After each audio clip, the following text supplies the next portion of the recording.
প্রত্যেকটা মুমিনের কলবে কলবে আগুন জ্বালিয়ে দিয়েছো। আমাদেরকে যুদ্ধের ভয় দেখে লাভ নাই, কাঁটাতারের ওপার থেকে আমাদেরকে যুদ্ধের ভয় দেখাই। আমরা তো মুসলমান, আমরা তো সেই জাতি, খাইবারের কপাট ভেঙে আমরা জিহাদের ময়দানে অবতীর্ণ হয়েছি, কথা বলে না? বদর উহুদ খন্দকে আমরা লড়াই করেছি, এখানে বসে বয়ান শুনতেছি আলহামদুলিল্লাহ। কিন্তু যখন জিহাদের ময়দানে ডাক আসবে, এইরকম ময়দানে যেমন এসে বসে গেছি, এইরকম ঝাঁকে ঝাঁকে আমরা জিহাদের ময়দানে ঝাঁকিয়ে পড়বো। কে কে রাজি আছে? পর্যন্ত বিপদে না পড়ি অতক্ষণ পর্যন্ত আল্লাহ আল্লাহ আমার মুখ দিয়ে বাহির হয় না, ঠিক না বেঠিক? তার মানে আল্লাহ তাআলা আমাকে বিপদ দিয়ে, অসুস্থতা দিয়ে, সমস্ত ঝামেলা দিয়ে আল্লাহ তাআলা আমার জবান দিয়ে আল্লাহ আল্লাহর জিকির বাহির করে। अल्लाह अल्लाह क्या मुबारक नाम है, अल्लाह अल्लाह आशिकों का काम है। খারাপ লাগেনি? বলছেন লাতাজিদান্না আশাদ্দান নাস আদাওয়াতাল লিল্লাযীনা আমানুল ইয়াহুদ। ও দুনিয়ার মুমিনেরা, দুনিয়ার ঈমানদারেরা শুনে নাও, তোমাদের মধ্যে, এই দুনিয়ার মধ্যে সবচাইতে তোমাদের বড় শত্রু কি? বলেন না, সবচাইতে বড় শত্রু কে বলছেন? আল্লাহ বলছেন সবচাইতে বড় শত্রু কে? এবার আল্লাহ বলছেন আশাদ্দান নাস আদাওয়াতাল লিল্লাযীনা আমানুল ইয়াহুদ। এই দুনিয়ার মধ্যে সবচাইতে বড় শত্রু ইহুদি। নাউযুবিল্লাহ। এবার আল্লাহ তাআলা বলছেন ওয়াল্লাযীনা আশরাকু। এরপরে আরেকটা বড় শত্রু আছে, যারা নাকি এই দুনিয়ার মধ্যে আল্লাহর সাথে শিরক করে। এইরকম ব্যক্তি আমাদের সমাজের মধ্যে আছে না নাই? কথা কয় না, আছে না নাই?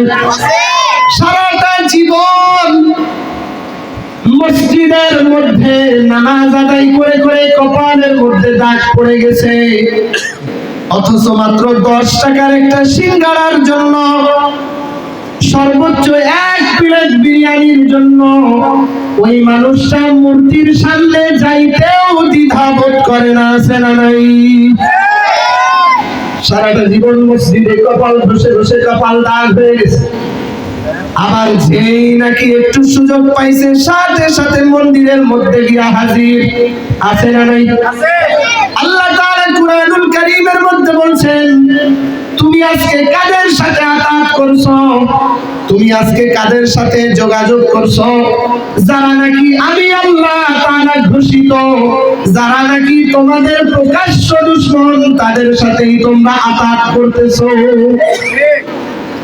হাদিস শরীফের মধ্যে রাসূল আকরাম সাল্লাল্লাহু আলাইহি ওয়াসাল্লাম জানান ইযা আযমাত উম্মতি দুনিয়া নুজিআত মিনহা হাইবাতাল ইসলাম। ও দুনিয়ার উম্মতেরা, একটুখানি কান খুলে শুনে নাও। ইযা আযমাত উম্মতি দুনিয়া, আমি ওই সময় তোমার উম্মতের কোনো দোয়া কবুল করব না যেই সময় নাকি তোমার উম্মতেরা দ্বীনের চাইতে দুনিয়াকে বেশি প্রাধান্য দিবে।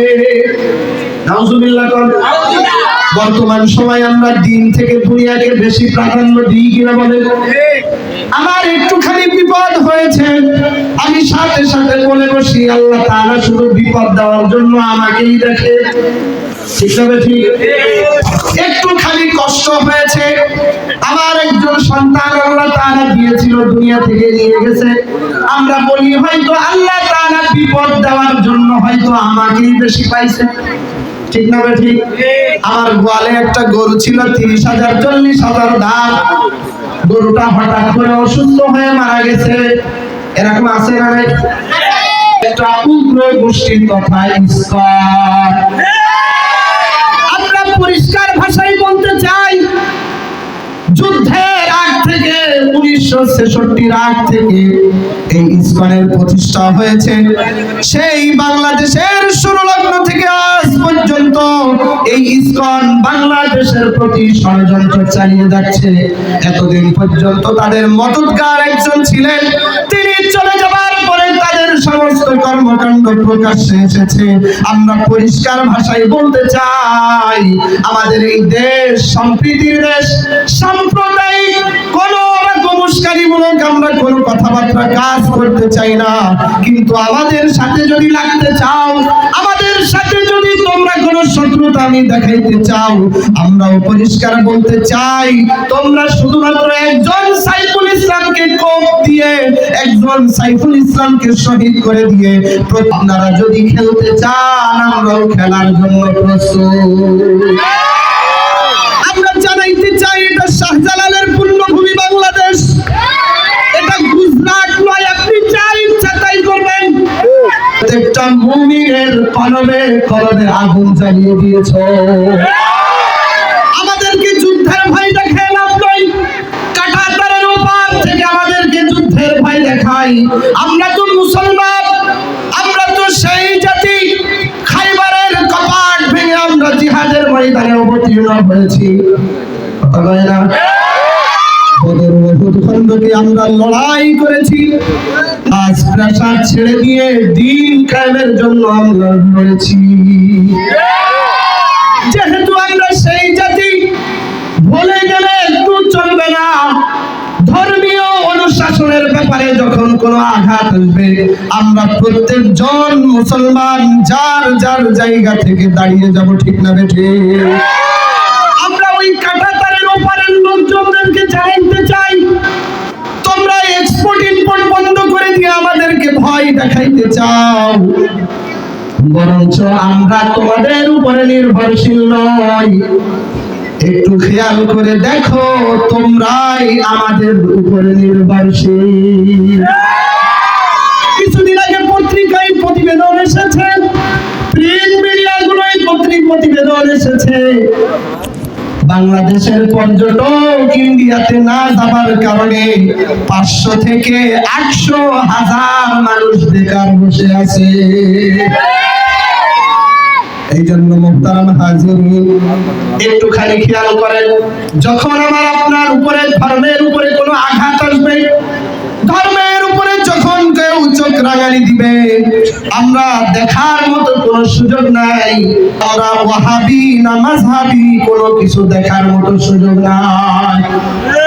ঠিক যারা দাঁড়িয়ে একটুখানি খেয়াল করেন, আল্লাহ তাআলা কুরআনুল কারীমের মধ্যে বলছেন, লাতাজিদান্না আশাদ্দান নাস আদাওয়াতাল লিল্লাযীনা আমানুল ইয়াহুদ ওয়াল্লাযীনা আশরাকু। তোমাদের সবচাইতে বড় শত্রু, আল্লাহ বলছেন আশাদ্দান নাস, তোমাদের সবচাইতে বড় শত্রু হইতেছে, একজন হইতেছে ইহুদি, অন্যজন হইতেছে মুশরিক। কিছুদিন আগে আমরা মুসলমানরা তোমাদের ধর্মীয় অনুশাসনে যেন আঘাত না লাগে, আমরা অধিকাংশ জায়গায় মূর্তিগুলা আমরা মুসলমানরা বাহিরে দাঁড়িয়ে থেকে পাহারা দিয়েছি।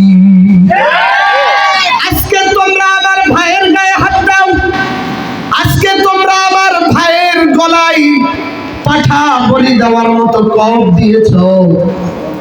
আমরা আপনাদেরকে পরিষ্কার জানাইতে চাই, আপনারা যেমন স্বাধীনতা চান, তেমনি ভাবে আমরাও এই দুনিয়ার মধ্যে মিলেমিশে সুস্বাস্থ্যের সাথে বসবাস করতে চাই। আপনারা যেমন ধর্মের প্রতি আঘাত আসলে রাগ হয়, আমার ভাইকে হত্যা করার পরে আমাদেরও তেমনি রাগ হয়, কিন্তু আমরা মুসলমান, যখন গর্জে ওঠার দরকার তখনই গর্জে উঠবো। আপনারা যদি বেশি লাফালাফি করতে চান, আমরা বলতে চাই মাঠে আসেন। আপনারা যদি খেলতে চান, আমরাও খেলার জন্য প্রস্তুত। আমরা জানাইতে চাই, এটা শাহজালালের পূর্ণভূমি বাংলাদেশ, এটা গুজরাট নয়। আপনি যা ইচ্ছা তাই করবেন।